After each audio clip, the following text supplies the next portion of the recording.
Let me go. I don't know, man. We get some gold in here, I tells you. It's true. My favorite part is when you start these and we're halfway in the middle of a conversation, so people will just join me. It's like, yeah, that's why I don't like Eskimos. Yeah, and they're like, what? Shots fired! What was the preamble before that? Yeah, I missed this whole lead up. Yeah, you did. Just joined the show, and it's like, yeah, and I just, I could never wear those pants again after that. It was filled. All right. Ew. Here, all right. I'm IMing you the video right now. I know it says Secret Wars, but it's not. It's just stupid. It's just stupid. A glowing recommendation and review of the show we do. The Elseworlds Exchange, it's just stupid. Yeah. Tweeted. Oh my god, Kung Fu Panda 3, stop. Stop I being a saw movie. Really? I did. I heard good things, which is surprising because Seriously, you did? I did. It's not as good as 2. It's basically a retread of 1. Damn it, because it looks really bad. Yeah, it does. And 2 is so good. 2 Yeah. is a genuinely amazing sequel because you have a villain with pathos and a character with an arc. Yeah. And everything, and it's tragic and mature, and it's all these other things. And for the third one, they're like, yeah, let's go back and just do the first one all over again. Yeah, well, it's you know what they did? They probably looked at the metrics for like TV broadcasts of Kung Fu Panda 1, and they were like, wow, lots of people like this one. It's like, you never show 2 on TV, like ever. It's true. And then the other day I saw it on TV, and I was like, hey. Oh man, Gary Oldman's great. Yeah. He friggin' owns that movie as Lord Shen. And I mean, like, that moment when he is literally hoisted by his own petard and he will not let his lust for revenge go, even in the final minutes when he gets crushed. I'm like, this is really deep for a supposed kids movie. Yeah. Now, see, whenever I think of that movie, I think of the scene with him on the boat and Poe trying to monologue at him, and he's like, what? What? I can't hear you. Yeah, I can't hear what I'm like, that's every time I think of that movie, that's the scene I think of. It's true. And the worst thing they do is they redo the whole quest for inner peace thing, which was such a huge point of the second movie, where it's like you must get past this horrible image of your past to find inner peace. And now it's like, oh, you need to master your chi for the third one, and it's basically the same journey all over again. Right. Boo. Yeah. I'm surprised, I would be surprised if Tai Lung's, ghost didn't show up in the third one. You know what? They had a perfect chance to, and they didn't do it, actually. That's weak, because you know what? Why not? If you're going to just throw away all your integrity, you might as well just do it all. Here's the thing about Tai Lung I found out. They actually had a whole, backstory written for him in the first one that never got used. It's only, glimpsed at in flashbacks. Oh, that's too bad. How, again, he was supposed to be a sympathetic bad guy, too. How he was this kung fu prodigy, and Shifu, raised him up above all the other students, so he got a swelled ego and everything, and he got angry. I mean, that worked. I think we got that. I mean, I feel bad for Tai Lung from his background, and I love the arc where he just, faces off against Shifu, and he's like, I don't want your apology. Yeah. I see what you know what? If you had gotten to me maybe when I was sent to jail forever, and you said you were sorry, I might have had a chance. But, you are way too late to learn your lesson, Shifu. Another weird quirk of the Kung Fu Panda movies is how they get all those amazing actors like Jackie Chan and Lucy Liu and David Cross. Yeah. And then they proceed to say very little throughout the course of the movie. In the third one, they come up with a whole new reason for these guys not to talk and not say anything. It's amazing. That's amazing. I mean, I assumed after the first one they were like, nah, let's just not get Jackie Chan anymore. Because it's just that much. It's just a paycheck we're just wasting. It's like having a gym membership and never going. I guess it's because their names look good on the poster, and I guess they pay them by the word. There's so many names on that poster, you could skip a few. But anyway, All right, here we go. Hey everybody, welcome to the Elseworlds Exchange. Whoa, I'm having an issue with Joel's video here. Let me just. What's happening? What happened? You're wigging out, I think. Oh. I mean, only a little bit, so it works out. It's okay. But, there. I just do that from time to time. Right? I know most people who wig out. But, okay, here we go. There we go. All right. Welcome to the Elseworlds Exchange, everybody. I am Sal. This is Joel, and joined with us is Tiffany from ComicPOP. This is a very special episode because we're today not... The crap cat. We're not officially talking about comics. We are instead going to talk about Avatar: The Last Airbender. Specifically, and to be fair, they did have comics. They were, and we will get to them, hopefully, in this episode, if we don't just wind up talking about how much the Tales of Bao Sing Se make us cry. So, what we're going to do is we're going to talk about the Avatar: The Last Airbender animated series, seasons 1, 2, and 3, and maybe some of the comics. We're not going to talk about Korra, because it's a whole other episode. Whole nother thing. You could talk about season 1 Korra, and then talk about the Tumblrization of Korra. We're not going to do that today. We need to wait for a whole nother episode of Korra, because Joel needs extra time and research to be a Korra apologist. I need extra time to finish the show, because really? I quit it like halfway through season 2. I'm like, this sucks. Click. And then I saw like all these reports from the internet of like what's happening, and I'm like, I don't care. Like, I can't, no. But anyway, we'll get into there in a minute. Most of the time we'll talk about comics, but every once in a while we like to kind of dabble into the animation world, because Joel's our animation expert, and also Tiff and I watched cartoons and continue to watch them to this day, and so occasionally we're going to dip our toe in the animation pool. But don't worry, we'll sandwich these episodes with comics. Hardcore comics. That's here at ComicPOP. Hardcore, uncut Colombian comics. That's like right. Grandma used to make. Yeah, like Grandma used to traffic across the border from America into Canada. Oh, Grandma, I gotta visit her in lockup one of these days. She took one for the team. So, all right. Avatar: The Last Airbender is a show that aired on Nickelodeon. It was 3 seasons and then spun out into a new show about a couple of years later. Let's talk about our introductions to the show, and then we'll talk about favorite things and stuff like that. My introduction to the show was Tiffany watching it and me being like, "Hey there, Tiffany, you watching some of your animes?" She's like, "No, this is not an anime, but it is great, and you should shut up and sit down." And I'm like, "This looks stupid." And it did. Like, it looked stupid if you're being a cynical jackass. And I sat down, and within like maybe 15 minutes, I'm like, "I am a lifer. Like, I'm in forever." And yeah, I had a very similar experience. I did not watch this show until many years till it was actually done and over with, and it had kind of ebbed, and I had found it later. Believe it or not, I found it through the Extremely Ordinary Gentlemen podcast back when that was a thing. Okay. And I'm like, well, geez, if all these friggin' adults like it, and they were obviously like adult nerds anyway, but some of them had ended up watching it with their kids, right? They had gotten like really into it. And I'm like, well, geez, if they like it, maybe I should give it a shot. And much like you, Sal, I was being a cynical asshole for the first 6 episodes. I'm like, this is Saturday morning cartoon bullcrap. I mean, it's okay, but I mean, it's why is everyone losing their mind over it? I can pinpoint the exact second I turned around on it, and it was episode 7. It was the first episode with Jet in it, and that's such a brilliant episode because that episode subverts everything that the first 6 episodes did and completely flips the script. And I'm like, okay. And that's also the episode where the stakes get real and where you find out, this is an actual real honest to God war we're in, where the good guys do as much bad stuff as the bad guys do. Yeah, and there was they were very fun. They were very clever. They did the thing that I love that old cartoon shows used to do, which was, we got all these censors, we can't do this huge list of things, so let's find creative ways to do all those things and get all that stuff in. And I'm thinking specifically of like Jet dying. Yeah. When he died, I'm like, later. Yeah, did he die? Did he go crazy and die? I don't know, it was left very unclear. Yeah. I'm like, no, that was not unclear. He died. He ate it. Yeah. That still made me laugh a lot. For me, the very first time I really got into the show was when it actually aired. And I had missed the first season. I'd missed the first book. And I came in at the Day of Black Sun. Oh, big and episode. I was like, what is this? And where can I get more of it? Yeah.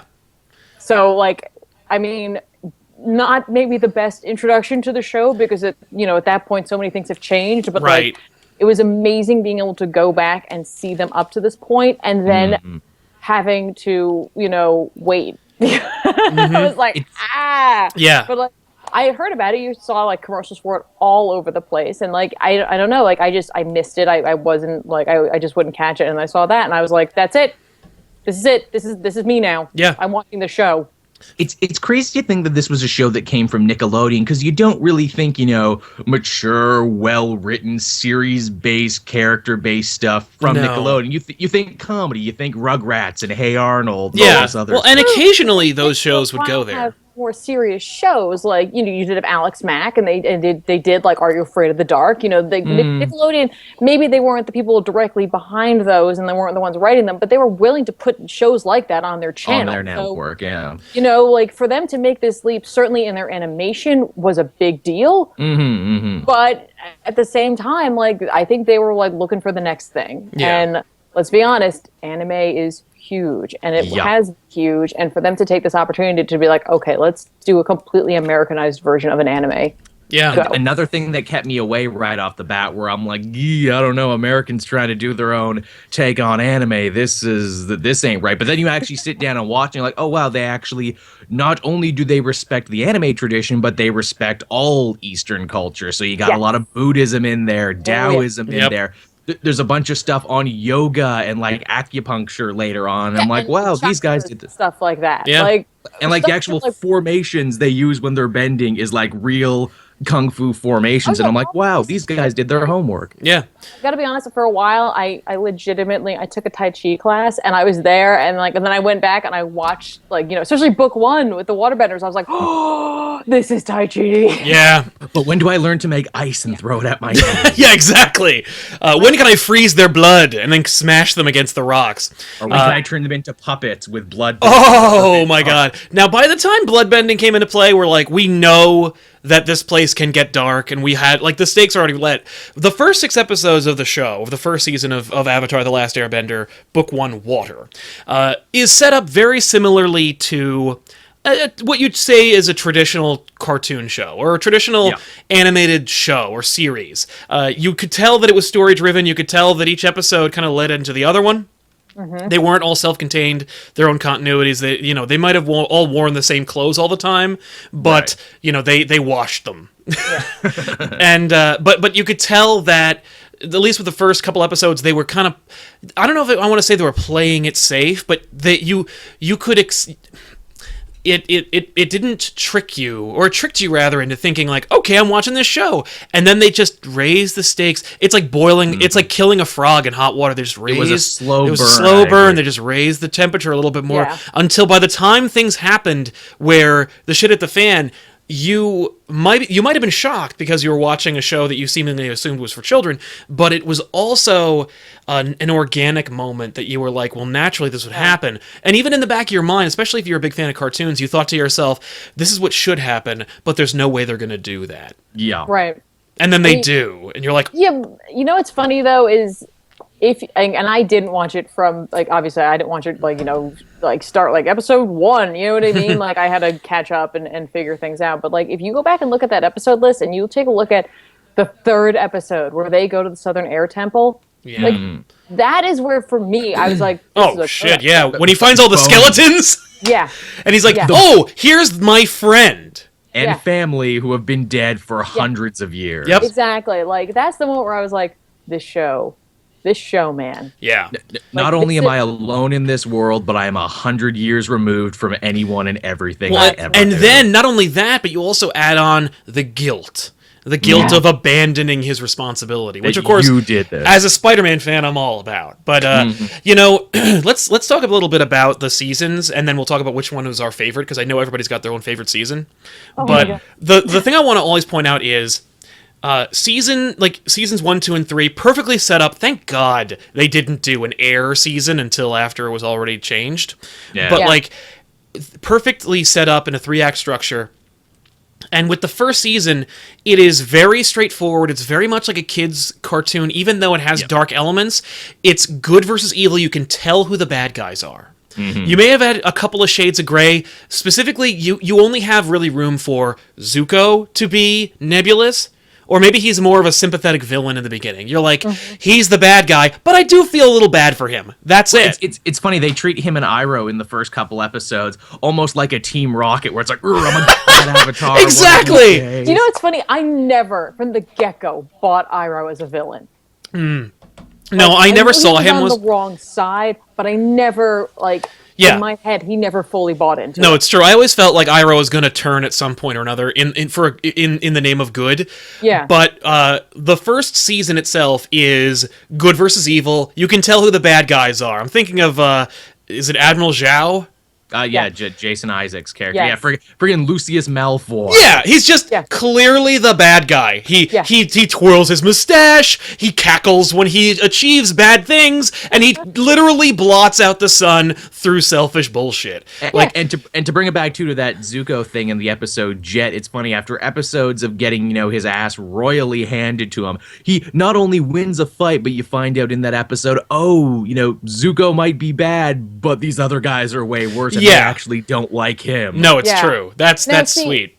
I gotta say, I know, I believe that you're 100% correct that we do have this very much this black and white, good and evil thing, and yet at the same time, Aang is constantly challenged with the perception of who is good and who is evil, even in the first season. Yeah. Because when they meet Boomy, you automatically think this guy is off his rocker. I thought he was in season 2. What? I thought he was in season 2. They met King Boomy. Oh, that's right. Okay. Yeah, when they go to the king, to Omashu. Yeah, that's right. You're like, this guy's out of his mind, and he is not a good person. And it's like, oh, never mind. He's just a little nuts, Right. Well, that's them. So I think even then they're hinting at things aren't what they seem. Right. That's the writing on the wall that says don't judge a book by its cover. Don't assume that this is where it's coming, where this is going. Don't judge a book by its cover. And in war, there are many shades of gray. But then we get to season 2. Wait. Before we even get to season 2, you can't just go to season 2 without talking about what happens at the end of season 1 to transition to season 2. Yes, because the end of season 1 is such a gut punch. It is. Oh yeah.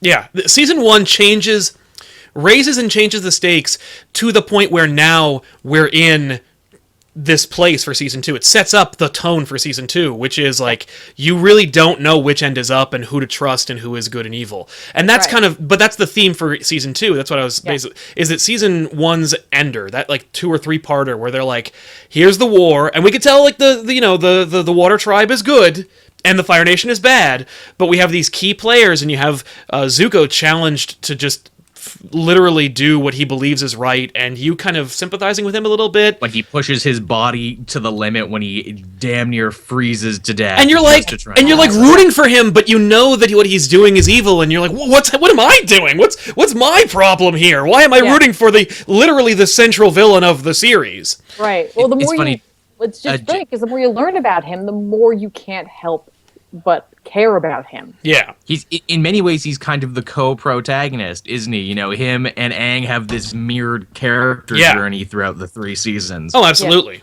Yeah. But with season 1's cliffhanger, or rather season ender, Aang slaughters people, and Sokka loses his girlfriend. Power Cthulhu. Which, by the way... But my girlfriend became the moon. Tough break, bro. Yeah, that's rough, buddy.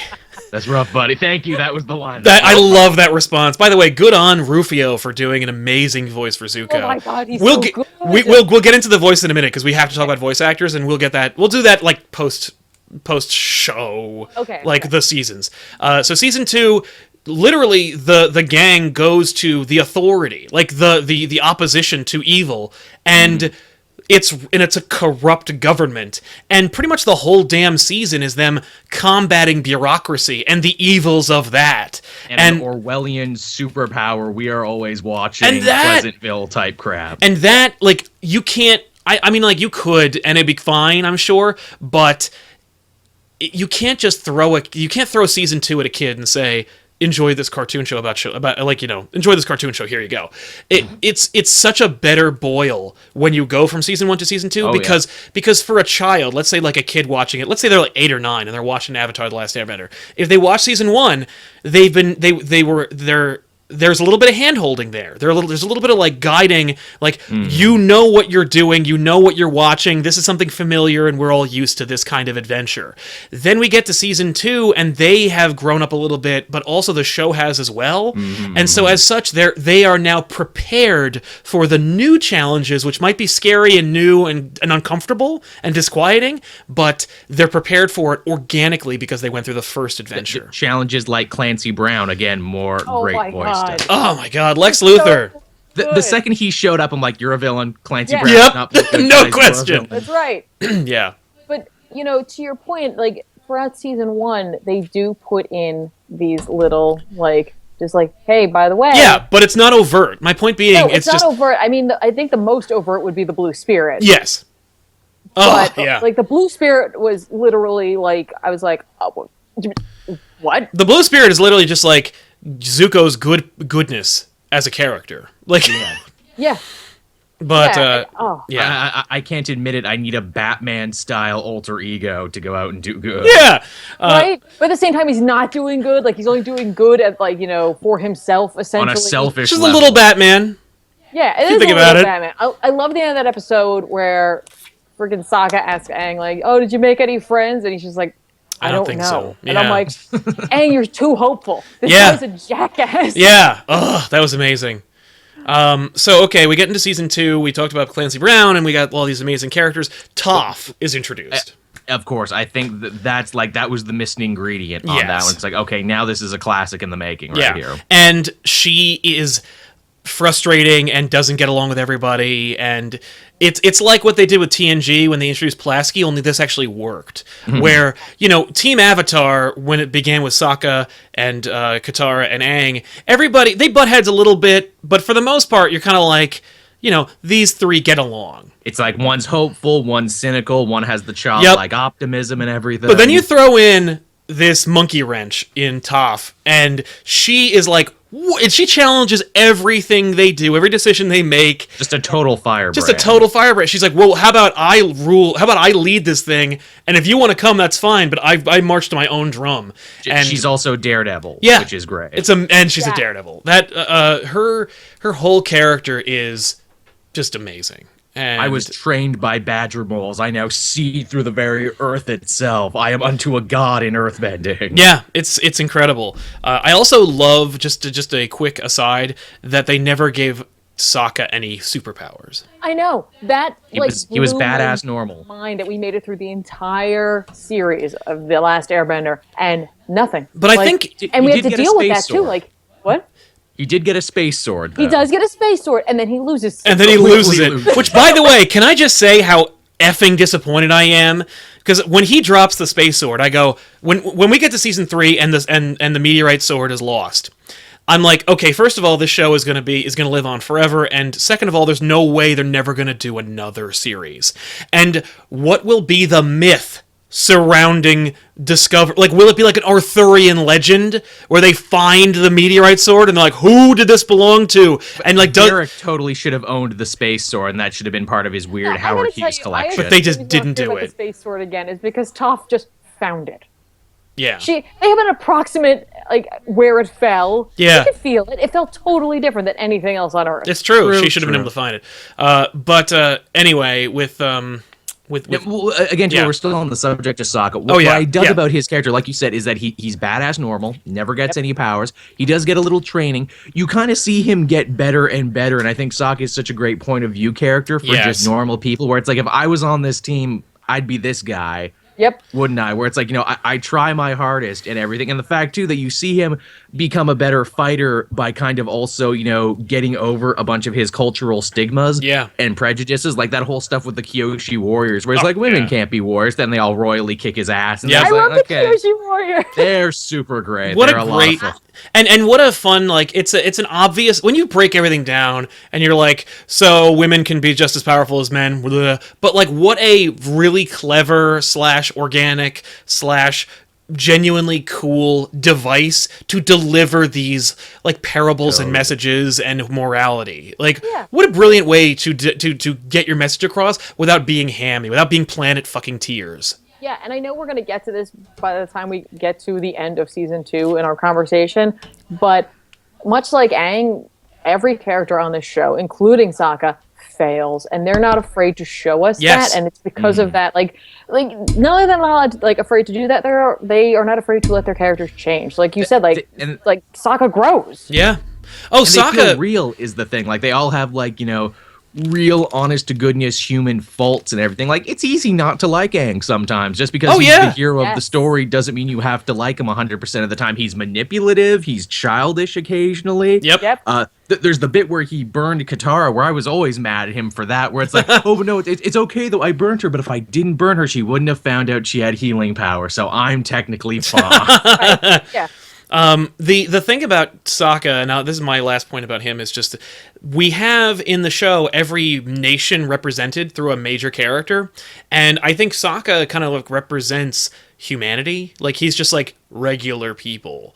He is the Sam in this Lord of the Rings. Yes, he's just like, I'm surrounded by like practically demigods who can control the fucking weather, and what can I do, and how can I measure up? And it's like, I throw a boomerang. Well, and it's like, dude, like, you do measure up because you're a part of this world, like, because you are, like, we're all cut from the same cloth. I might be able to shoot fire, but but like, you're a man, like, and not like a man. I mean, like a human. But because he is a human, what Sokka brings to the table is a perspective that isn't just, well, I won't just rely on my powers. Like, I have to think about everything that's going on around me. And that, I think, allows him to be the leader that he is, and be able to create the plans that he inevitably does create. Yeah. Oh, absolutely. You know, he's the cynical one and he's the smart one. And to drag it back to that Jet episode for a second, what's great that they subvert about him in that episode is they're like, look, sometimes you should be cynical and you should ask questions, because sometimes you run into, manipulative people.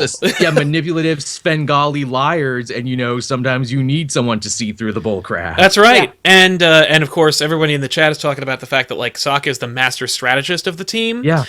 But like, that only developed like a muscle throughout the show. Like, he wasn't just automatically great and brilliant. He had to earn that, and he had to grow it. And even when he was brilliant, he was unsure of his decisions, which makes for a brilliant leader. Like, he is not 100% certain that his plans are going to work, and he, like, is concerned about the stakes and the dangers that he's putting people in by his decisions. And that's really cool. I just imagine Sokka as Abe Lincoln there, where it's like, I think of this battle of all the widows that it may create. Yeah, exactly.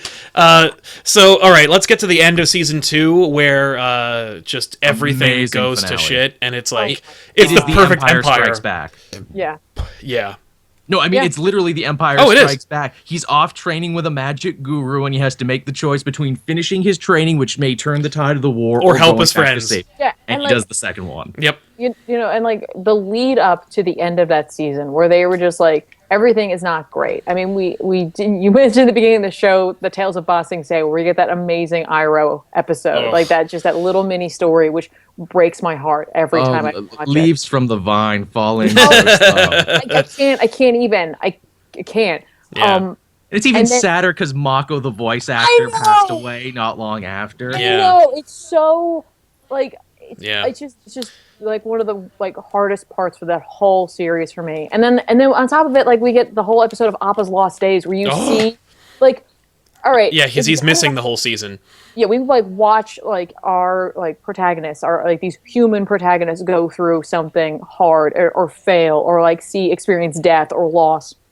To see an animal like Appa have to go through that, like, what amazing character development, voice acting, and honestly just story to make us feel so horrible and like so attached to this sky bison. Well, it's amazing to make the Batmobile into a character. Because like, they don't neglect the fact, because it's like, it's Appa's the turtle van or the Batmobile or the Quinjet, but the fact is, the battle van, because it's an animal, it has to have the same level of respect and attention that all the other characters get, and we're dealing with an incredibly Eastern mindset for this show, so of course the animals are important, and of course the animals have... The bison is the spirit animal of the Airbender. Exactly, like, and he's the last sky bison, so like, you gotta deal with this character, and and if every character has an arc, then this freaking sky van has to also be the Spruce Moose has to also be like a character, and the development of Appa is beautiful and amazing as well, and and of course you throw in Momo in there, and the friendship that those two inevitably create, because at first they're kind of like but like the two of them are so fantastic together. And I'm so happy that, like, nobody could speak Momo, like that no one could read their minds. There was no like familiars or anything. They're just well-trained animals, and they just live with you. That's made evident when, in the Blue Spirit, when, Katara and Sokka are sick. And they desperately need Momo to get water. Yep, and he just won't do it. He's just getting everything but the thing they desperately want. Did you know apparently in the original planning stages, Zuko was supposed to have a pet too? He was supposed to have like a falcon or something, which you actually see a couple Fire Nation falcons originally. Yeah. He was supposed to have one. That would not surprise me, and I guarantee they would have killed that falcon. Oh, yeah. He seems like a bird guy, doesn't he, that Zuko fella? He seems like one of those weird bird people. Right, the kind of pet you can't cuddle. Yeah. Yeah. The kind of pet that kills smaller people's pets. Like mice. You need to feed like raw mice to it. Exactly. Also, that's another thing in the show. All the animals are these weird like hybrid animals. Yes, okay. Genius. Brilliant and obvious and simple, but for some reason done in such a beautiful, cute way. And they don't beat you over the head with it. No, they don't. No, they don't. Except for the one bear, to which everyone's like, bear? Yeah, bear. A bear what? Just a I bear. love that. They're like, what do you mean? What is that? Like, how weird. A platypus bear or no, just a brown bear. Like, that's weird and scary. I don't know what that's supposed to be. Which begs the question, at what point in this world did all animals become hybrid, and why is this one bear just a bear? Yeah, now here's a question. I assumed it was that the bear was, like, either the next step in evolution or was a mutant. Yeah, mutants are like, it's a dog. Like, what's your favorite animal? Like, not including the main characters, just peripheral oddball animals. Mine's a lot of good ones. Mine's the turtle duck. Oh my god, the baby turtle ducks? Yes. Fuck you, Azula. Okay, now because we're in season 2, I was gonna say, like, what's his name? Admiral Zhao and his whole bullshit from season 1. He's a mustache twirling evil villain, right? Yes, he's bad guy, but he also has faults, and he has hubris, and he's not very bright, and he like his greed is his downfall. Azula is, like, the whole season of part 2 is so much more complicated and and problematic and unbeatable, and she sticks around too, and she doesn't go away, and you're like, but like that new villain is so brilliantly crafted because you can't just kill her.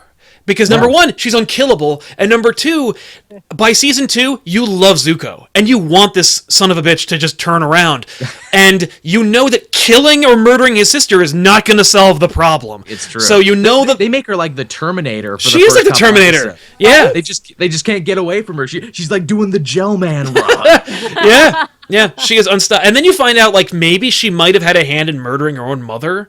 Yeah. Oh my god, yeah. Which turned out not to be true later. If you read the comics, ComicPOP, you'll find out more, but, But still, I mean, the fact that, like, she would even make you call that into question. The fact that she really did not, like, she really couldn't see reality for what it was. Like, her mother loved her, and she just couldn't conceive. Yep, her damn near Shakespearean descent, like Lady Macbeth descent to madness by the end. Was spectacular. And by gibbering insanity. And by season 3, they also, of course, the brilliance of DiMartino and whoever are going like, hey, and thank you, are going like, hey, let's make Azula a little sympathetic too. Let's give you an episode where she and her little cohorts all delve into, like, their own personal episode. A beach episode. Where we actually realize... What an anime trope. Let's send our characters to the beach for an episode. Let's put our characters into some Tumblr sparking bikinis and see where it goes. But we actually make Azula a little sympathetic. You're like, this is what happens when, like, a megalomaniacal villain tries to fucking relax for a few minutes, and they just can't. And it's amazing. Yeah, I can't switch off, man. I can never switch off. Even when I'm playing volleyball, I just can't switch off. And even then, like, you feel bad because, like, you could tell that she's just she is insane, and her brain is just wired a little wrong, and because her interpretation of events is so skewed that she, like, her mother loved her, and she just refuses to admit that because she's like, no one could because I'm a monster. And you're like, that's fucked up. talk about an important haircut too. I mean, this show puts so much emphasis on hair, and yet it means very so Japanese. Much. Like think of it. Aang has no hair. Sometimes he has long hair. She has a very important haircut. Yep. Yes. Yes. Katara with her hair loopies, which, man, that's got to be a cosplay nightmare to try and do that. I assume those are fake. With not hers. I mean, hers are obviously real because it's a cartoon. But like cosplayers, no. I'm just gonna These are just weaves. But yeah. All right. So then we get I guess we'll end season 2 with the big assault, the Day of Black Sun. So cool. And how you're like, okay, I guess they're ending the show now. Because we've done, this is again a show that doesn't dare to take a trope and then turn it on its ear, where they're like, okay, all the protagonists are. Wait, I thought the Day of Black Sun came in book 3. Oh, maybe it did.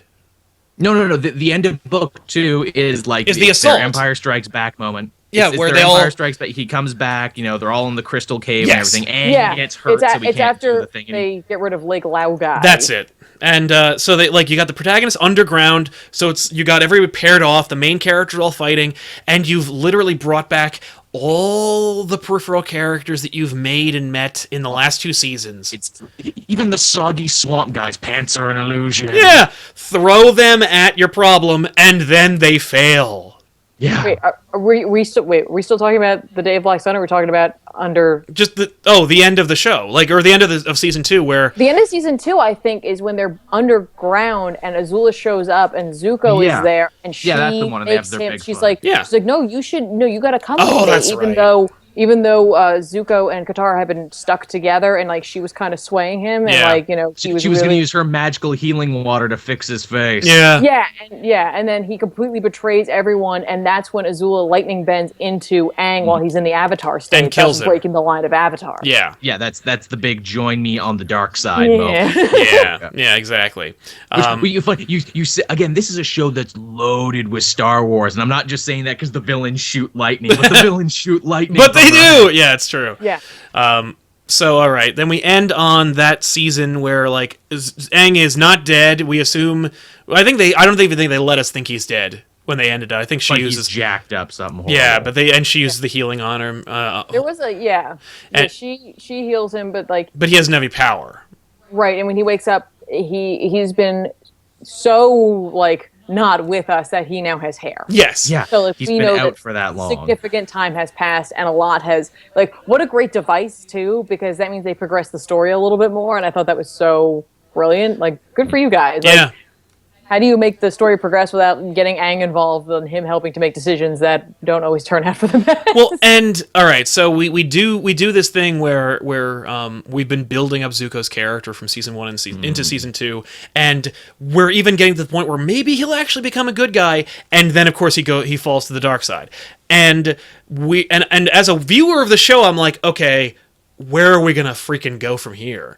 And they do the best thing. We actually get to hang out with him and his family. He's like, I thought this would make me happy. And we see how unfulfilling being a bad guy really, because at the beginning Zuko was the bad guy, but only because he wouldn't leave our main characters alone. He didn't kill anybody, and only because he wanted to go home. That was his big. I want to go home. Yeah, he's like, I don't care about you guys. I only care about you because an authoritative figure is attached a goal to you. My dad kicked me out of the house and brutally scarred my face and say I can't come back until I essentially get the Holy Grail. Yeah, basically my dad threw me out and said you can never come home. But he left a loophole that I will not refuse to exploit. I will do that. To complete this, let's face it, at the time, impossible task, because the Avatar had been missing for 100 years, so he gave him an impossible task to complete. Yeah. So and let's not forget the fact that at the end of that season 2, Iroh is arrested. Okay. Yeah. We lose Iroh. Uncle he loves and who was always by his side is now in jail. He completely betrays everyone. Our team Avatar, who he was clearly struggling with what's good, what's not. He betrays the uncle who has been on this journey with him since he was exiled. Yeah. For me at that moment, I was like, really?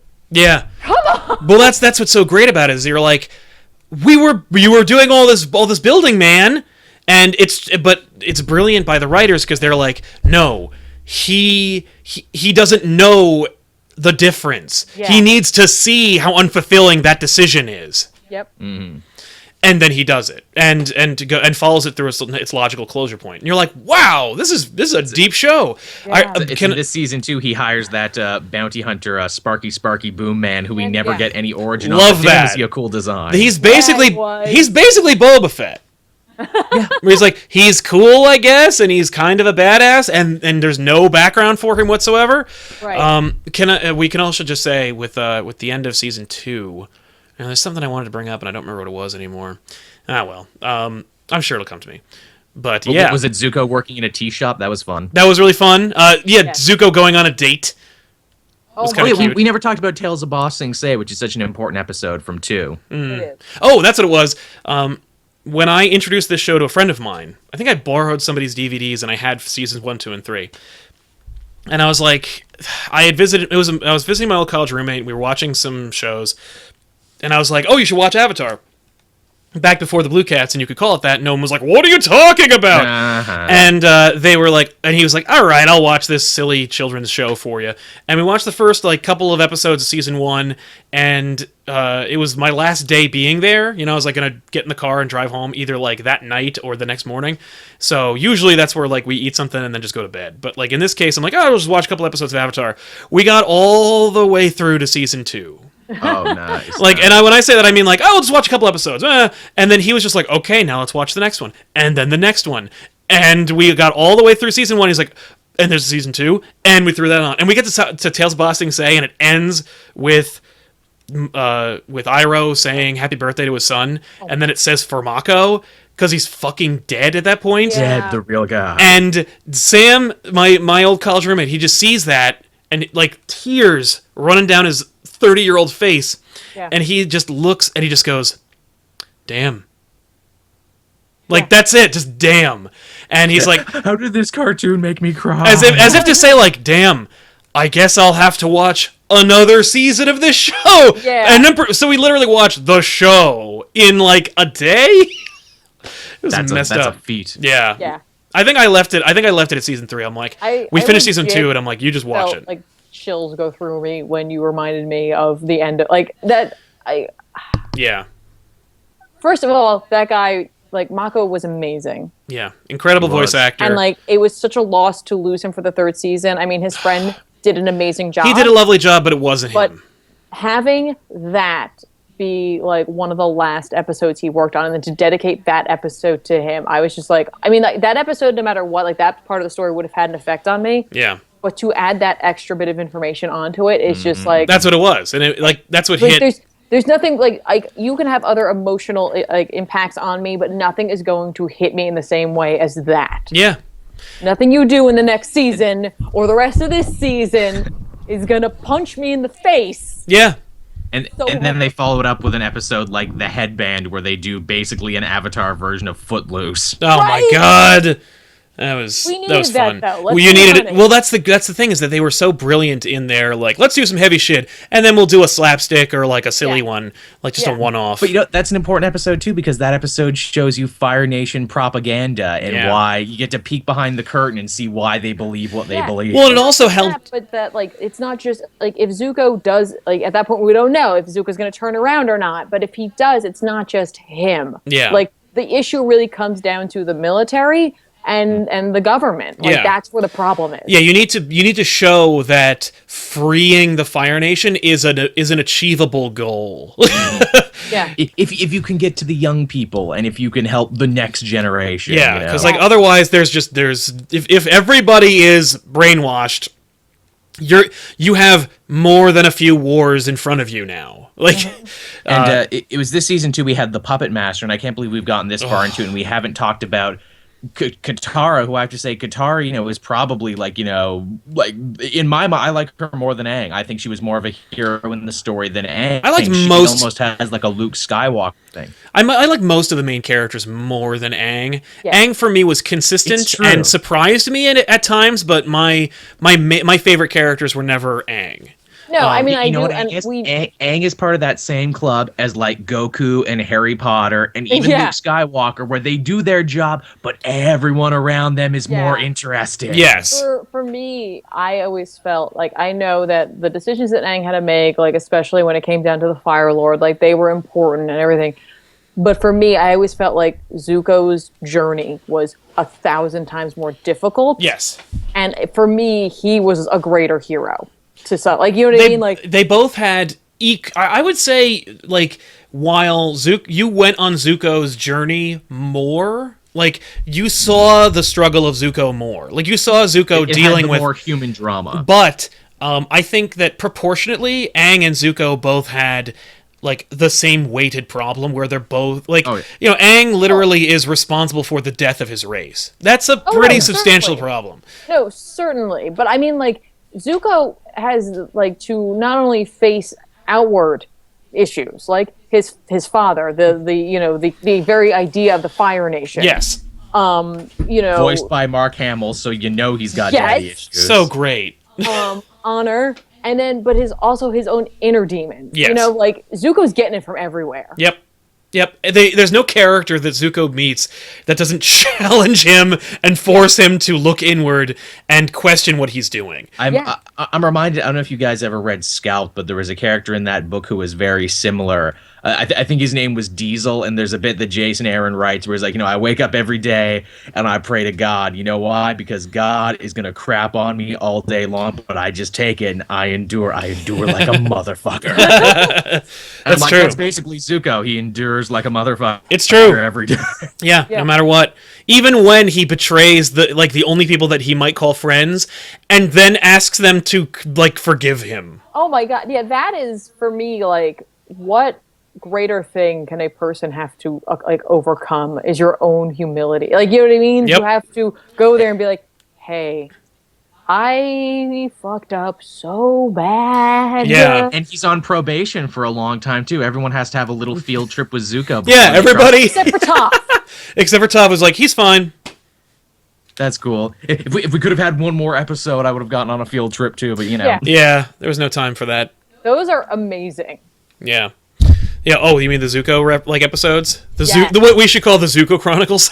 Yeah, Zuko and Friend. Yeah. Yeah, like those last 4, like a bunch, like 2 back-to-back ones. That's what it was. It was like, okay, we got to get you back on the good guy side so you can train Aang for the ultimate thing. Exactly. The one with, like, he and Katara going was spectacular. Oh my God, that revenge episode. Spectacular. Yeah. Darkest episode of the season where it's like, Katara, I want revenge on the man who killed my mother, and you're going to help me. And then we find the man, and he is a pathtic shell of a human being. I know, and I love, like, Aang's like, don't do this, and like Zuko's like, shut the fuck up. Like, yeah, you have no idea. You don't understand revenge. See, that's when I like Aang the most. Aang is just like the angel on the shoulder in that one moment. Yep. But it's also like you can understand that, while Aang wound up being right, he is a sanctimonious pain in the ass sometimes. Yes. Like, shut the fuck up, Aang. Sure. Yeah. When, you know what? Like, I get that, the Fire Nation killed your family. And your people. But you were responsible for that, and B, you didn't watch it happen. When you see it happen and can prevent it, you call me. Like, to talk to me about that. Yeah. Also, too, hey, remember in season 1, Aang, when all you wanted to do was ride on animals? We dropped that pretty quick, didn't we? Yeah. Oh, yeah. Yeah. Yeah, it's true. That was his bucket list, to ride on all these animals. They're like, yeah, maybe we should drop this from the show. Yeah. So, all right, season 3. We have the Day of Black Sun. That was like the mid-season finale. That's it, where they were like, okay, this is probably going to be the end. Not.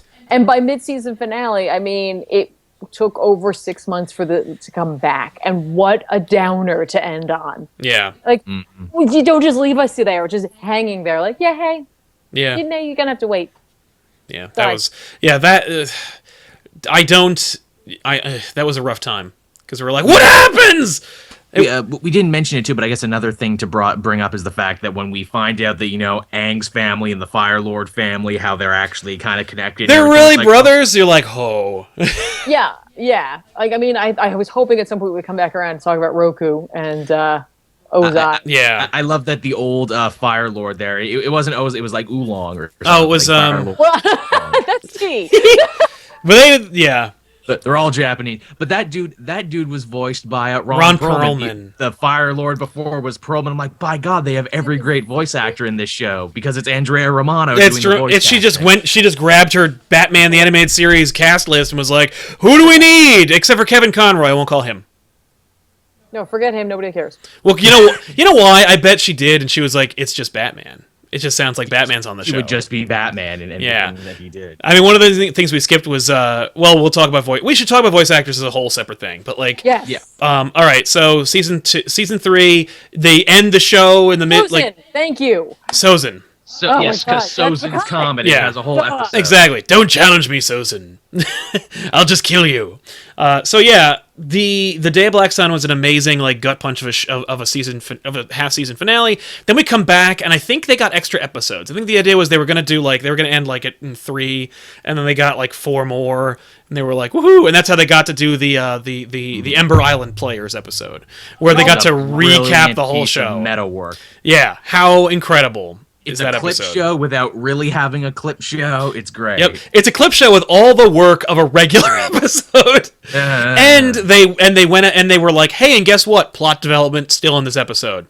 And good-natured jabs at the fan base and the audience and everything, and reaction. I thought that was so genius. Honor. I was just gonna say that. It's the funniest thing. I still laugh at that. Well, my favorite line is I'm about to tear bend, and I'm like, yeah, she did cry a lot in season 1. Unless she's like everyone's exaggerating. I'm not a big preachy crybaby who's always giving inspirational speeches about hope all the time. And then she's giving one, and she's like, God damn it. Apparently, that is what I am. And Zuko, as he's watching, he's just sinking lower and lower into his chair, like, wow, I was awful, wasn't I? Yeah. That moment where they it's amazing because Toph and Zuko don't go on a little adventure, but Toph and Zuko's conversation there is amazing.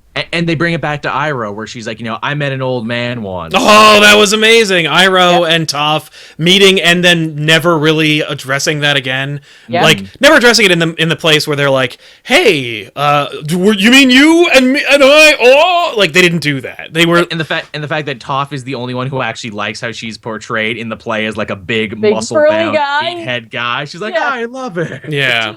Because originally, that's what the character was supposed to be. They had envisioned it as a guy, and then they're like, nah, maybe it should be a woman. Yeah, you know what? How about a little girl? How about an adorable little girl? At some point, I hope we come around to a character that doesn't mean anything, but I adore, which would be the Boulder. Oh, the Boulder. From that whole episode of all those wrestling archetypes, like, ooh, the evil Fire Nation foreigner. The Boulder, I assume they like tried to get The Rock, and he said no. They did, and he couldn't do it. So they were like, fuck him. Let's make The Rock would totally have done it, though, if he had time. And Yeah. then they made it the Boulder. Yeah. The Boulder says what the Boulder says. Amazing. Such good. And the fact that so many of those background characters came back, like the Cabbage Guy. Okay, the Cabbage Merchant, hilarious character. I got it. I understood all it. 3 seasons. My cabbages! That's funny, I guess. That's fine. He's a move the car George moment character for me, but yeah. Yeah. Or Frothing Mouth Guy in the background. Oh my god, yeah, I was just so excited. Yep. Good old Frothing Mouth Guy. Yeah. A joke they would actually bring back Cabbage Guy. They'd bring him back again for Core, or at least they would have a descendant of him come back. To I think Core. they have like a company. Yeah, it's Cabbage Corp. Yeah, Cabbage Corp. My Cabbage Corp. Yeah. Genius. Yeah, for me that's one of the cleverest things they did in that show. Can we just circle back really quickly to the Ember Island Players, because that episode's so great, and then the ending to that is so dark. Yeah. It Yes. Where we're watching a Fire Nation play. They're Right. gonna tell how they think it ends. Yeah, that's right. They're like, wait a minute, it's not over yet. And they're like, no, it is. We're watching a piece of propaganda. Yeah. Which I love how what a slightly accurate portrayal of everything is, so it must blow the like audience's minds where they're like, no, don't kill everyone. But they still cheer, and you're like, okay, that's rough. Yeah. Or the fact that when they leave, I couldn't help but feel that the line they say was, the writers kind of tagging the movie that was coming out, where they're like, well, that sucked, but the effects were nice. That was amazing. Okay, now the movie was I assume it was in development or finished at that point? So they had to have known, the creators at this point. They had to have known what a turd it was when they were writing it. Yeah. let's talk about let's talk about the movie after we're done with the show. Yeah. So all right. That needs this whole thing. So the show ends and it's brilliant and beautiful. Mark Hamill is a tour de force actor who, God damn it, who they introduce like they've been teasing him, but he really doesn't do anything until season 3. Yeah, he was shadowed. He hung out. He really only became a thing near the end. And kind of a bold move to be like your main. It's very Return of the Jedi in that your main villain, the real bad guy, is not introduced until like the tail end of your last of the last act of your show. But yeah. I'm the Phoenix King now. What's your plan? I'm gonna literally burn the entire world. I gotta tell you, I loved that fight at the end. I thought it was spectacular. But for me, it was the Zuko Azula Katara fight. Oh yeah, and the music for that. Nickelodeon, shame on you for not putting the soundtrack out. Shame on you. I would give you all my money. I love how they got around showing blood for the Katara stuff, because she gets hit and then her water jug just leaks out everywhere. And like, ooh, you did blood without doing blood. Yeah. Good. Yeah. That fight is just spectacular. To where again, she's just raving Azula, and just she's like pure she's insanity. Destroying her own kingdom that she finally has now, and it's just making her more angry. Yeah. For me, the best part of that is Toph and Sokka taking out the airships. Oh my god! And how for a second that they're not going to make it. Yeah, I'm like, they're going to kill these fucking characters, and I'm going to freak out. Because now we have Zuko. We have a new character. We can get rid of those. We have too many main characters. We could kill at least 3 of them. Toph, who mastered metal bending in this time, becoming the first metal bender of her generation, creating a whole new style. She's basically Bender from Futurama, where she's like, oh, I'm even greater than I thought I was. Bite my shiny earth ass. Well, eventually she has a metal ass, because she goes into the airship and then creates a suit of armor out of it and just beats the shit out of people. Yes. What I love, too, is those 2 dumb guards on that ship. Those are the 2 creators. That's Kanitsko and DiMartino. Is that when where they're like, they remembered my birthday? Carrying over from essentially the first episode, the fact that Iroh was, dishonored because he couldn't take Ba Sing Se. Yeah. And for them to turn it around into, he was meant to take Ba Sing Se back. He was the defender of it. Yeah. Blew my mind. That's right, because he had a vision that he was going to take it, and he's like, no. I misinterpreted it. And that all the cool old dudes we had met up until that point were actually part of some secret Illuminati force. Oh, right? Yes. Seeing them get to, kick ass and take names, awesome. Yeah. And be old while they do it. That's also cool. Yeah. It's true. We're old as hell, and we don't care. We're going to beat you all up. It's amazing. Yeah, watch out. All right, so the show... We so much happens that it's hard to cover it all. It's hard to cover it all, but they end the show and it's like, okay, brilliant setup. I guess we could talk about the shippers and Zutara and Katang. I guess we'd have to talk about this at some point, which makes me even happier that Tiff is on the show, so it's not just me and Sal, 2 dudes, talking about this topic. Yeah. A lot less weird. Yeah. Just a bit. So, all right. I, for one, am happy with the ships that the show provided to me, and I am not in any way one of those types. Yeah. I dug what we got. I liked the implication of what was going to happen. Oh shit! Maybe Aang is too young for Katara, and maybe she and Zuko will get together. Seemed like that, though. I will say that it's wouldn't it have been more interesting if they were just friends by the end of it? Wouldn't that have also been a subversion? But they're like, nah. I guess happy endings for everybody. I'm glad. I was satisfied with how that happened, but I also felt like it was a little bit of fan service. Plus, the fact that they did it means that they could have their J.K. Simmons son in the future. Ugh, he was so great. But we're not talking about that. Yeah, let's not talk about that. No, I was when they did that episode with Katara and Zuko, I was like, I didn't even know I wanted that, but they had kind of been hinting at that whole thing early in season 1. They're like, kind of, maybe, who knows? Not going to happen. Never mind. And then it was and then of course you read things like Batman Beyond 2.0, and you're like, well, maybe she and Zuko hooked up and had a kid somewhere else, and then she got together with him. Hey, if Kyle Higgins wrote this, or if the guy who wrote the newest Naruto movie, I'm sure that would have happened. I know nothing about Naruto. Neither do I. I'm watching a two best, neither do I. I'm watching a two best friends Let's Play right now, and they're talking about it. I'm like, seriously? Yeah. Okay. But the shipping was cute. I always was pushing for Sokka and Toph to get together. Yeah, I think that's too obvious. Where it's like, you're the other two on the team. You're the Shaggy Velma of this team. Yeah. You need to get together just because of that. Right, just because you're a guy and girl. That's but sometimes people are just incompatible. And the interesting thing about Toph is that she was seemingly alone for the rest of her life, even though she did have kids. She lived like the rest of her days alone, which is kind of sad. Yeah. Yeah. I did like. Even in the beginning of the show, they were pushing the whole like Katara and Jet relationship, and no, yeah, it was weird. Shipping is interesting. That was one of the first things that I ever saw, like shipping taking place. People get like really serious about. Yeah, me too. People get real mad about it. Checked out of anime at that point, so yeah. Yeah, I remember that being like a thing where I'm like, people were like, so what do you think about Aang or about Zuko and Katara getting together? I'm like, well, they're not going to because it's a children's cartoon. Like, yeah, really. Folk are mentioning that we didn't talk about the Boiling Rock episode, which we Good kind of episode. touched on because that is part of Zuko and his friend adventures. yes, Cool prison episode, and we also learn more about like the one who Zuko was actually paired with, who they did get together, and then the comics actually undid their relationship, which is funny. Yep. yeah. Although Oh, they're what a actually, the great- newest comics actually working them back together. Oh, okay. Right. Okay, so the show ends, and we seemingly never get any more Avatar: The Last Airbender outside of a terrible movie and a completely different cartoon show that references the show a lot, but doesn't actually succeed in giving us what we had before. But then they made these comics. They did. And if you're not familiar with the comics that I think are published by IDW... No, Dark Horse. Dark Horse, okay. It's The Promise, The Search, The Rift, and the newest one that's 2 issues in right now is called Smoke and Shadow. Yes. Now, I read the first 2 because I assumed The Promise was going to be about Zuko's mom, which was a running element that we never really got any resolution to. They joke about that in the first episode of Legend of Korra, where it's like, hey, did we ever figure out what happened to Zuko's mom? No, kids, move on. Moving on, and but The Promise, I think you can pretty much skip.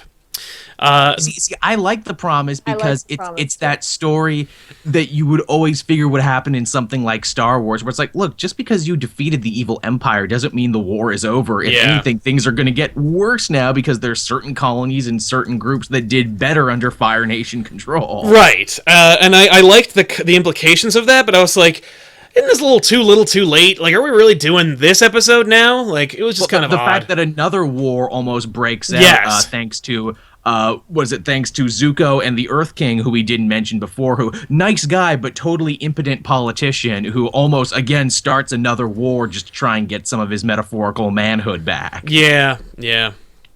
That was cool. And the fact that the colony that they're all fighting over is what will become Republic City. Yes. I thought it was interesting that they did inevitably tie that in. Yeah. I liked that, especially when because I think season 1 of Korra had already aired at that point. Yes, and it so had. you're like, okay, cool. Like, I'm seeing some threads being put together, because... And the promise, for those of you wondering, is literally Zuko saying, hey, if I become an evil tyrant like my father, you gotta promise to kill me, pinky swear. Yes, exactly. Yeah, dude. Like, dude, what? But it makes sense, because it's almost like a self-aware Sozin and History repeating itself. that's Roku exactly it. moment. Yeah, it's a very different Sozin. Yeah. Which I dig. I love that when Aang is like conferring with all the past avatars, they all have a different take on his situation and what he should do. And some are like, no, Aang, you must be true to yourself and be, respectable. And other avatars like, yo, kill that fool, sucker, kill him dead. Now that, okay. Even the other air avatar is like, you got to do what you got to do. Yes. Yeah. And like that's what Aang's like. I am so not gonna listen to any of these guys. You were all a little murder happy. Kyoshi's like, I killed the dude. I killed lots of people. I thought at least the air avatar would be like got On my my back, side. but no. Yeah. Now, okay, really quick, the end of the show, going back to the end to the 3rd season, the introduction of the lion turtle for me was a little convenient. Yeah. It's a little Deus Ex, but they would do more with the lion turtle in Korra, but I'm guessing you never watched that. I watched a lot did. more of Korra than I have any business watching, but Did you watch the Lion Turtle episode of Korra where they kind of do like the creation myth of the entire Avatar? Okay. Yes, I saw how they ruined bending and everything. Yeah, but that okay? Again, we'll save that for the Korra. Yeah, that's the Korra episode. And the Korra episode is going to be a lot. It's going to be a very different atmosphere. like season 3 of Avatar: The Last Airbender, it'll be darker than than this one. I also liked that throughout. If you watch I think there's Lion Turtle imagery throughout the season, throughout the series, though. So at least they set that up. Like, okay, there's Lion Turtle like imagery, like he's there, and maybe we were gonna get there, but we had to push it all the way to the end of the show. Another very kind of Asian thing to have a turtle creature, like the creator of the world, the world on the back of a turtle and everything and all that other stuff. That was cool. But I felt like it was a little convenient, and he's like, because to come at the 11th hour and be like, hey, here's the power you needed. Right, well, it's like to come at the 11th hour and say, I know that all your resources have told you something you can't use, but here's this special thing. Here's a special god machine that will solve all your problems. And I was like, really? Here's a machine that makes dreams come true. I came from the future. All you gotta do is wish for a happy ending. You just gotta all join hands and then wish the Phoenix Force away really hard. Yeah. Yeah, exactly. God damn it. But then again, they play with the repercussions of, Ozai being alive in the comics. And even now in the newest story, we're seeing Neo-Fire Nation imperialists who are just like, oh, we need to go back to this, reinstate Ozai. It was better under him. That sounds very First Order. That's on the table. Yes, that's cool. I liked that Aang was like, no, I'm not going to compromise who I am. Like, I am the Avatar for a reason, and I can't kill him. And I will find another way. And I don't even kill my own meat. I can't kill a human being. Yeah. But the solution for taking his bending away, perfect solution. It's an interesting idea. I don't think you needed the lion to do that. Just say I somehow did. Well, just say look, no Avatar has ever been in my position, and they've never needed to approach this problem from this angle. And I've conferred with all the past Avatars, and they all basically say that they don't have a solution. So I'm the only one who's not going to listen to them and do something else. And again, not to mention Korra again, but as we find out with taking bending powers away, you don't need Lion Turtle God magic to do it if you're just really good at water bending. Well, that's actually the water bending. All right, we won't talk about that. But I was just gonna say that de-bending or re-bending, which is what I called it, was something that that the Avatar should just be able to do, if you're in the Avatar state or whatever, because you're making it up. You might as well. Nice, or I'll take your powers away. Yeah, I don't know if I feel how I feel about that. All right, fair enough. Because then you are making them like God, jury, and executioner. There. I have part of this feels like that was they didn't know what they were going to do. Yeah. But I have too much faith in the team to not imagine that this wasn't the plan. Yeah. But that was the one thing that for me felt there weren't very many seeds planted to lead us to that. No. We all knew that Aang did not want to kill the Fire Lord, but they didn't really hint at anything or give us any sort of foreshadowing to this. No, there was no sign on the wall. There was no passing line or belief or comment in which a character says, even Aang says, I know there is another way somewhere. Right. I mean, even if he had gone back to the spirit world, even if he had used the chakras in some way, that's what I was expecting. Something if he had met the lion turtle on one of his journeys into the spirit world, that might have given me that. I don't know, it just would have been different. I would have been okay if they had if he ran into when he runs into Roku on Fang. When they're in the spirit world, when they deal with the panda monster, and Aang says something "Whoa!" What? I said, "Hey, bye." Yeah, where he's "Whoa, a dragon!" and Roku says something "Dragons are not the biggest living thing on this planet." Something some kind of reference to a greater power. Man, you think dragons are nuts? I've seen stuff that will blow your mind. Yeah, I've seen shit that'll turn you white. Also, but I'm already white, Roku. Whiter. I mean, like a ghost. The thing that we need to talk about that we haven't yet, and it's just because it's one of my favorite episodes, is when Sozin and Roku battle on the volcano, and Fang sacrifices his life to. When we were talking about Sozin and Roku, like I had that memory of him. The Avatar and the Fire Lord. Well, and the friggin' and when like clearly Roku's gonna die, and then Fang, his dragon, curls up around him and dies with him, and you're like, that's fucked. Yeah, like amazingly great, beautiful moment. Yeah, it really is. Like, those two, like that. I'm so glad we got that history. Definitely. You know, and I love the way that we got it. Got a whole episode devoted to it. Yeah, and that was just spectacular. Like, I was gonna say, can we talk too about like bending in general, like the many different styles?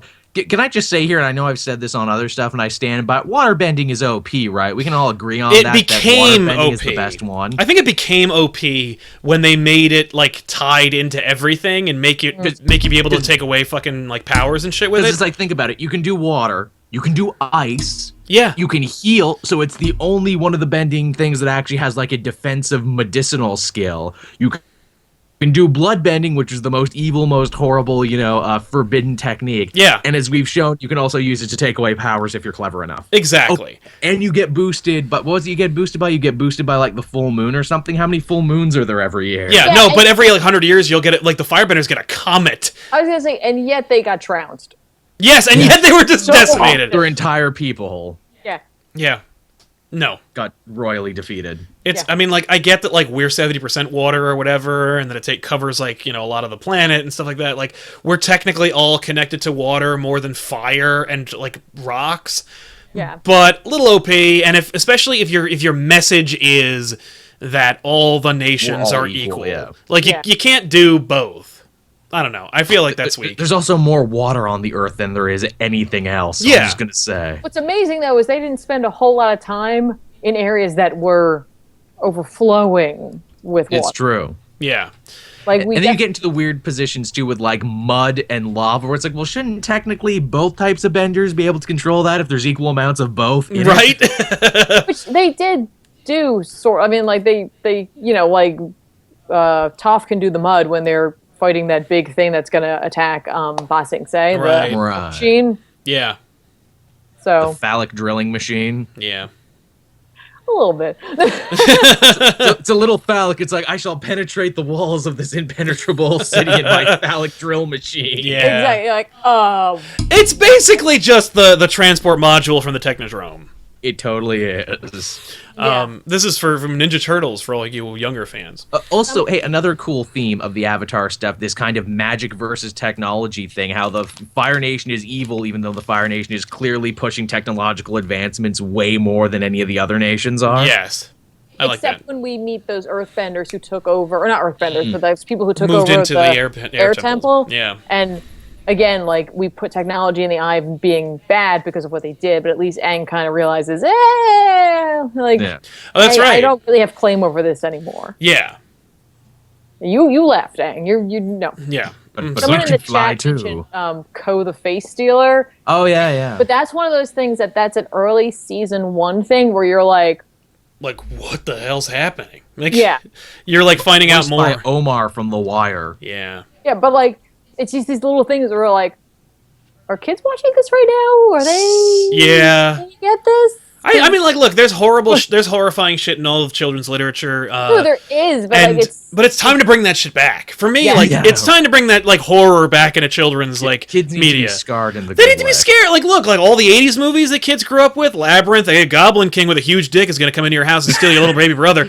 Like David Bowie's gonna sing Dance Magic Dance and make you look at his pack and try to bang your underage sister. Like, there's lots of crazy shit that we all grew up with that made us interesting people. It's time to put that back into the real world. no, I agree, but it's just like it hadn't been there, and no, it's true. See it was like, whoa, yeah, cool. Yeah, Ko the Face Stealer was on- like, what the fuck? and they don't touch on Ko again until like the search, and even then he doesn't even really show up. Yeah, No. yeah, Yeah, it's messed up. it is. Like Ko the Face Stealer, awesome. Yes. But still- I've heard way more interesting theories about Ko that ended up not actually panning out. Oh, that's too bad. you don't know. Yeah. And But you know what? His first appearance is so good, maybe he didn't need another one. That's right. It's true. You know what? It would have diminished his appearance because he's so scary and he's so cool and he has such a like dark backstory that has direct connections with certain avatars that you do meet later, and you're like, this is like, it would diminish him to have him like show up again and be a problem, and it's just weak. But other episodes that are kind of scary, but like just not quite right, like the library. Yeah, the library and the owl and shit. That was amazing too. Owl, scary ass owl, does owl. come back in Korra actually. Yeah, but not only just that, but like the fact that they're underground and the only thing holding it up is tough. You know, like holding the library up. Yeah, and that's when, like, of course, that's when Appa's taken. But I mean, that whole episode is dark. Yep. It's scary. It's, you know what I mean? Like, there's so many things that could go wrong there. First of all, you're dealing with this really bizarre owl. Second of all, they could literally be buried alive. And third of all, like, one of our, side characters who we all love deeply is, being taken. Like, these guys managed to balance these episodes and create tension in a world that is also filled with immense comedy. And I think that's really, like, my hat off to them. Yeah, that's the understated thing of Avatar. Like, it's a funny show. Yeah, but it's also incredibly deep and, like, sorrowful and remorse. Like, you think... It makes you think more than most shows that I watch with adults in it. Sokka drinking cactus juice out there in the desert and freaking out. Yeah. Yes, and then eating the honey after he finally gets over the cactus juice. Like, what's wrong with yourself? Control yourself. All right, so brilliantly voiced. Oh no, it's all right. Someone mentioned something we have to talk about, which would be Secret Tunnel. Secret Tunnel. Oh god, I friggin' love Chong and the Nomads. All their stuff is amazing. It gets stuck in my head on at least once a month. It is a secret tunnel. It is like every couple of weeks it comes up. It's so good. It's that, like, I wish they had released a full version of this. I would buy the Nomads album. Right? Yes, right? Yeah. But that's another amazing example of being able to have a lot of levity, still have a meaningful episode, and then still put in these things where you're like, this is kind of a dark and scary world. Like, to actually have crafted a world in which there is good and bad, and to feel happily to show it to us, the viewer. Like, yeah. Why do you have a red mark on your face? Yeah. Whap. That episode is for people. We're just people. For real, man. I love that. Like, hey, do you guys want to come with us? No. Okay. Goodbye. And then they leave, and you're like, yay. Good. Talk about a joke kids wouldn't get that the lead guy's name is Chong. It's a reference to Tommy Chong. Yeah, like, hey man, it's all cool. I'm having a nice time right now. We're ancient Asian hippies. All go to a con. We should all go as the Nomads. As the Nomads. I like this idea. Right? So good. So good. Andrea Romano was the voice casting director for the show, which is like saying that Steven Spielberg's directing the next movie you want to watch, because she is so great and she has such a breadth of work under her belt that is like unparalleled. And anytime, she's got so many freaking Emmys, and she has like a Rolodex that I envy because she's worked with everyone. And she pulls out all the stops of the show and just on every big show. And when Andrea Romano calls, you got to go do it. You got to do it. And so just a couple of shout outs, of course, like the core gang, the Team Avatar, brilliantly voice cast. I'd never heard any of their voices before. Katara I had heard because she was in what movie was she in? She was in she was in Scott Pilgrim, wasn't she? She was the the ninja, wasn't she? Yeah, I didn't see Scott Pilgrim. And her father is someone famous actually. Yeah, Mae Whitman is Katara and her dad is someone famous. Yes. Oh, that's right. And of course Rufio from Hook is Sokka. Zuko. What a freaking pull for that, Zuko. What a freaking pull for that. We're gonna get goddamn Rufio. Yeah, we'll get this kid that's literally been in nothing. I mean, he's been in stuff, I'm sure, but to be this hilarious, like to be this millennial joke character, and then be this incredibly deep, amazing. To give it 110. He really swings and treat it like I'm gonna get my Oscar for this. Yeah. He was robbed because he's so brilliant. Mako. May Whitman, Sal, you know her. I do know May Whitman. She did. I was just looking her up. She did. She was a little Susie in Johnny Bravo. Oh, that's right, she was. Oh, mama. Pat Music is the one she's related to. Oh, okay. Oh. Like Lorenzo music? Well, I think, yeah, same family. Oh, that's awesome. Lorenzo Music, who was Garfield, right? Garfield and Pete Venkman for a little while. Nice. He was Pete Venkman until Bill Murray said that he sounded too much like him, and then they fired him. And then Dave Coulier came in to do a Lorenzo Music impression. Fucking stupid.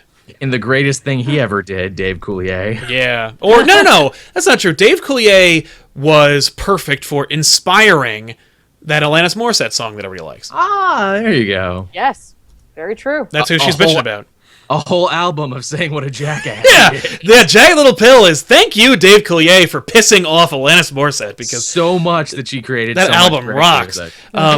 So yeah, and then of course George Takei plays that admiral for one episode. That one episode. Amazing. Just what is that? Can you do a George Takei impression for us? Because he's basically like, oh yes, I can. Well, he also does that. That I can't remember what the line is. Where he. Do you think that a few inspirational words and some coal will help these people? Yes! What are you doing, George? Do you want to take that again? No, I don't. I'll cash my check today. Leave. Take George is what they call me. Exactly. Excelsior, engage. It's so great as that Takei showed up in an episode of Clone Wars 2 playing one of those racist Asian aliens, and he basically just did the exact same thing in this Avatar thing. I love that. I was on amazing. Star Trek, now I'm on Star Wars too. No, I play a trade federation. The funny thing is he's not nearly as racist. Like, he didn't do it as nearly as racist as probably the not Asian people that played the Trade Federation. It's true. Newt Gunray. God damn it. Let's not talk about that.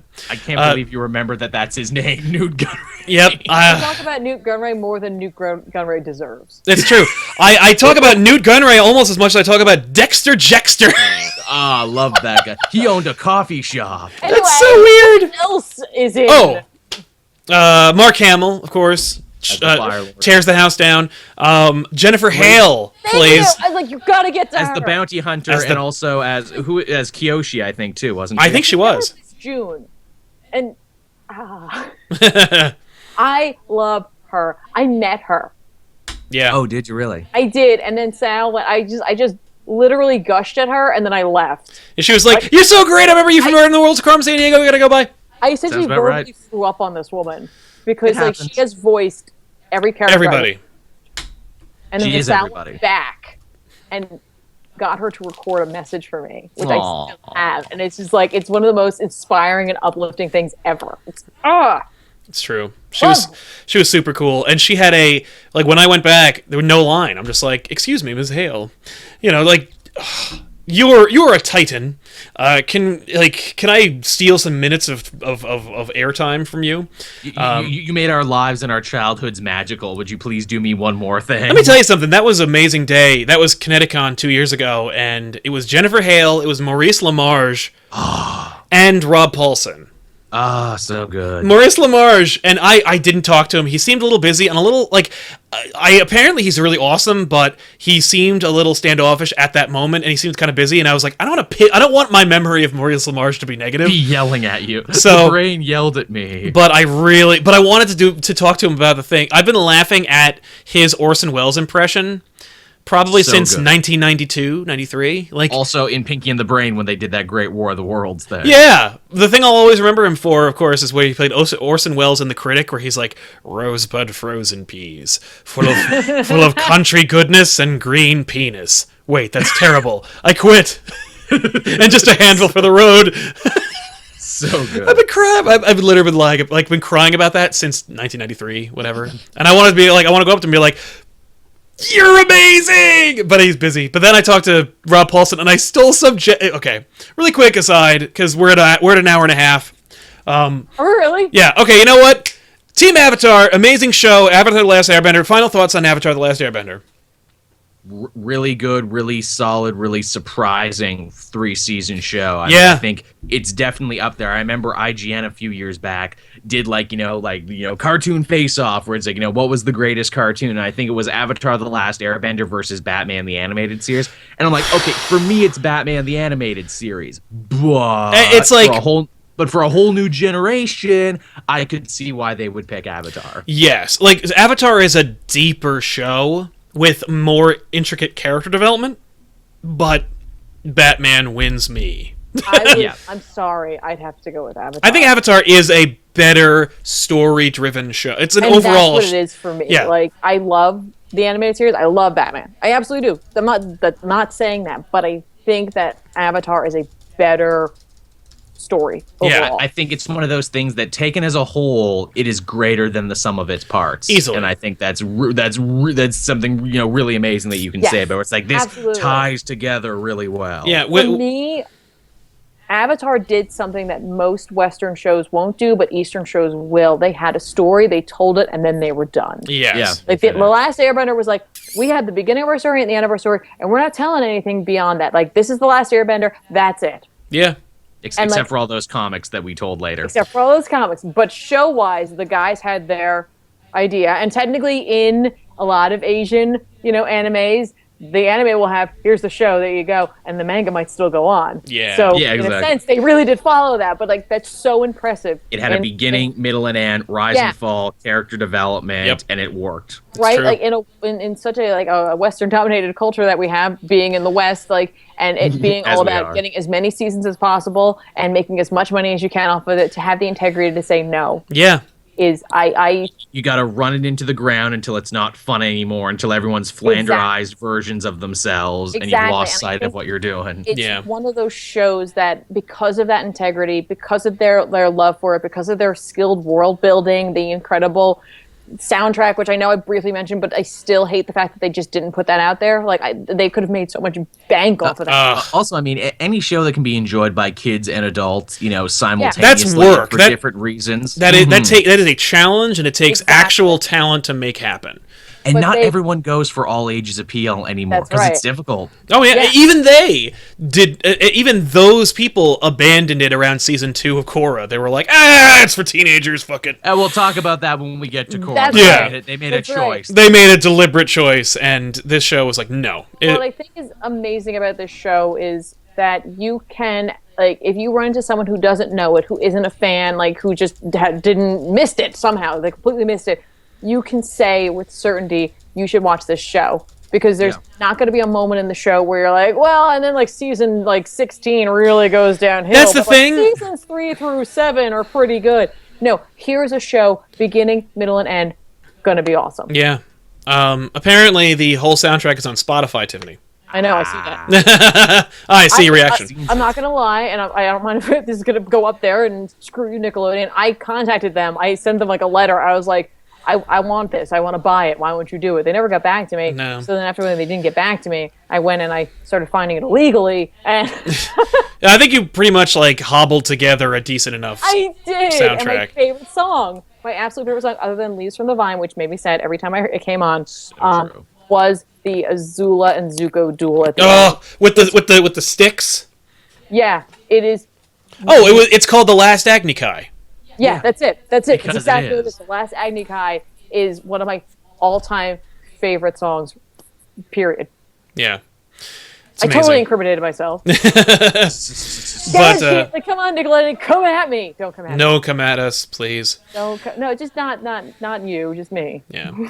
But yeah, great show. Such fond memories. Enjoy, and has such rewatchability. If you are a fan, I know I had this in the background. I highly recommend picking this book up. It is filled with some of the most spectacular art you're going to see. Yep. It's published by Dark Horse, I think, and you can pick it up. You know what? Yeah, I'll make a link right now. It's the Art of the Animated Series. It is literally, it's so amazing to be able to go through and see some of the concepts for early, designs for characters, to be like, wow, I'm sure glad they didn't go with that. Yeah, or, wow, I can't believe they didn't go with that. Yeah, and they also re-released the show just recently on Blu-ray, I think, with the new Blu-ray collection. Cool. That's awesome. You remember the armor that Aang tries on? Yes. Yeah. Yes, I do remember that. They mentioned that in here. because that was like someone came to them and was like, we should try doing this, like for a toy, that kind of thing, and they like it's a total show note. Yeah, exactly. So then they put it in there as a joke. So like, look, we need lava attack Aang. It's amazing how much they didn't do that, like in the show, where they didn't like, and I don't remember there really being very many Avatar: The Last Airbender toys at all. I remember there being some crappy video games, but I don't remember there being any really... A lot of crappy video games. Yeah, and of course they were like, yeah, book 2, the video game. F you, I'm not gonna fucking play that. The biggest thing, or at least the biggest legacy of the Avatar: The Last Airbender video games is that I think one of them, back during like Xbox achievements and everything, one had like the largest list of achievements you could get in the shortest amount of time. Wow. Oh, really? That makes sense. Yeah. That's cool. That's awesome. Yeah. Ugh, Have they gave you achievements for everything? Have they made a Lego game for Avatar: The Last Airbender? Because that would be... No. They haven't, and they should. It's a real thing they need to do. Check out this.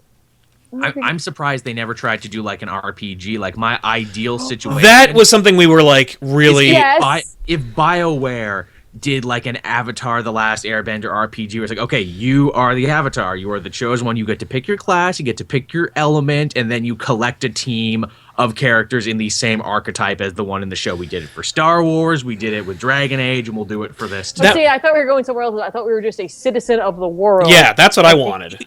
Come in as whatever we wanted. Well, that's what the D&D homebrew for Avatar: The Last Airbender is, where you can pick your class and be just a person. Yes, I wanted an Avatar: The Last Airbender MMO. That's what I was hoping. They did. They made something like that. Like, it was like a browser game that they launched like right after the show ended, and it was terrible. It was just not. It was not worth it. Why aren't I shocked? I know, right? Well, because no one's playing it. Like, people would still be playing it today. But anyway, Avatar: The Last Airbender is an amazing show. We have a link for the art book in the description box below this video, and I want to thank my guests today, who I'm unfortunately lost their current and live visages, but I know, which I realized I was showing the book to nobody. I know, but you don't have to look at it in the video. You could just look at it for yourself. Go pick up a copy. Good. It's hardbound. It's beautiful. It's also big. It's like an oversized like art book. It's not. It is. It's not like really big. Wait, so it's, hang on. Yeah, Tiffany will bring it in here. But you could pick that up in the description box below this video, and by all means, please watch the show if you haven't already. Here's the book. It's great. Please. It's really big and fun, and it's made by Dark Horse, so it's brilliantly bound and well, like, it's glossy pages and background art. It's pretty. But watch the show if you haven't already. If you have seen the show, watch it again or show a friend, because it's an amazing thing, and we could always use more people on Team Avatar. Man, you know what? You know what's a great idea? What's that? If you're not into the Super Bowl, but you feel like having a party and then your friends have them over. Yeah. Watch some Avatar. Throw an Avatar party. It's about as long as watching the actual game, so. Yeah, it's true. That's fine. You can watch the trailers later, everybody. That's what everyone else does. Yeah. It's true. Actually, some of them are released like the day before now, so they are. I know, right? So that's destroyed. And I'm sure Budweiser will do another Clydesdale horse commercial that will make you cry. Oh my God! Yeah, what the hell? Don't make me sad. Iroh's Tale from Ba Sing Se episode. And at the end, drink Budweiser. Yeah. What? Yeah. In memory of Budweiser. At what point did Budweiser just decide we're gonna make you cry every year now, so then you'll want to drink? Well, it used to be that we'll like make you laugh with our hilarious frogs, but now let's actually make it like a thing. We'll set a tragic horse thing to the song Landslide, and then you'll be just a gibbering mass by the end. Oh, what the hell? Like, no, don't do that anymore. But anyway. Remember, I watched that one later in like a compilation of Super Bowl commercials. And I'm really glad no one's here right now, because if I had to explain that I was crying because of a beer commercial, I'd never live it down. It's true. So we will do a Legend of Korra episode down the line, but I think we're gonna get back to comics in the next episode. We're not quite sure what the episode's gonna be, but it'll probably be about sidekicks or something. Somebody sent me a tweet today, and I was like, I love that idea. Let me see if I can pull it up really quick. When we throw our darts at the board for ideas, we'll see which one comes up. Yeah. Oh, somebody wanted to talk about somebody wanted us to attack the Wizard magazine casting calls. Oh, those are awesome. And maybe do like one of our own, and I think that's a great idea. You guys that would be fun. Do that. I would also like to do another versus thing like we did before, where I have a list made up of just a bunch of very similar-ish characters from DC and Marvel, and I think we should run that down. Just I agree. And be like, hey, Sunfire, Firestorm, who wins that fight? I love that idea. I think that's a great one. We should, you know what? I've got the casting call pick. It's Marvel Phase 5 after the reboot. But yeah, so what do we got going on your channels, ladies and gentlemen? So much content over at Cape Joel. The first episode of the Comic Multiverse podcast was released this week. Nice. That's me and my Blood Sweat Comics co-host Matt back again doing a brand new show. We've expanded it now. Now we talk about a little bit of everything. We talk about comic news. We talked about those leaked Luke Cage picks. We joked about the Fine Brothers, which is hilarious that they reversed their whole thing by the time the new episode came out. Love that. Yeah. Yeah. We chatted about that. If you go over to my channel right now, you will see my review of Spider-Man #1. That's the brand new Miles Morales Spider-Man book. Which it is exactly as good as I was hoping it was going to be. Yes, it is. Nice. Bendis does not miss a beat in that one. And really Pacelli's never been better. I've never seen Blackheart be as cool as he is in this book. I know, right? What a villain to throw at Miles for the first issue, and Blackheart. I love that, because it's like, who's more quintessentially Marvel and not Ultimate than Mephisto's demon? Like, I like to think that Bendis just like spun a big wheel, and it's like, okay, where's it gonna stop? Mephisto, okay. Yeah, that's awesome. I love it. So yeah, check out Cape Joel. There's a link for his channel in the description box below this video. As far as Tiff and I go, tomorrow we're going to be launching back issues. It's the Return of Superman, or Reign of the Supermen. Back when Superman died, we did a Death of Superman episode. This one is going to be when Superman comes back. We're going to launch that episode probably in the next hour and a half, so if you stick around. Also, if you want to check out other channels, NerdSync and I did a little collaboration video, and there's an episode right now out. I talk about back issues of all things. It's really stretched my creative muscles to talk about something else. I am also prominently featured on NerdSync. In fact, I will probably have a video going up there this Friday, should the editor get it done in time. I talk about the great lawsuit between Tony Moore and Robert Kirkman over The Walking Dead. For Super Suits, that's the show I do over there. That's a rough one. I remember that. Well, I'm not that got NerdSync, ugly when I was researching that. Yeah. What's up, Tiff?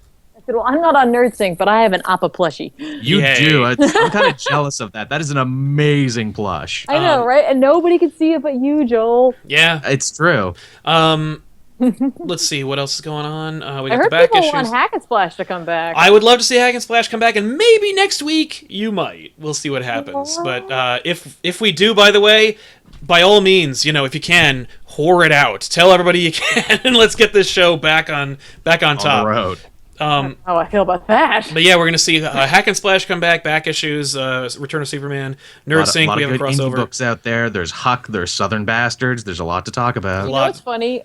I have the first issue of Huck. I haven't read it yet. I know we're beyond the first issue at this page. At this point, the only reason I picked it up was because the cover was a parody of Field of Dreams. Yeah, I know, right? Isn't that Field a of great Dreams, take.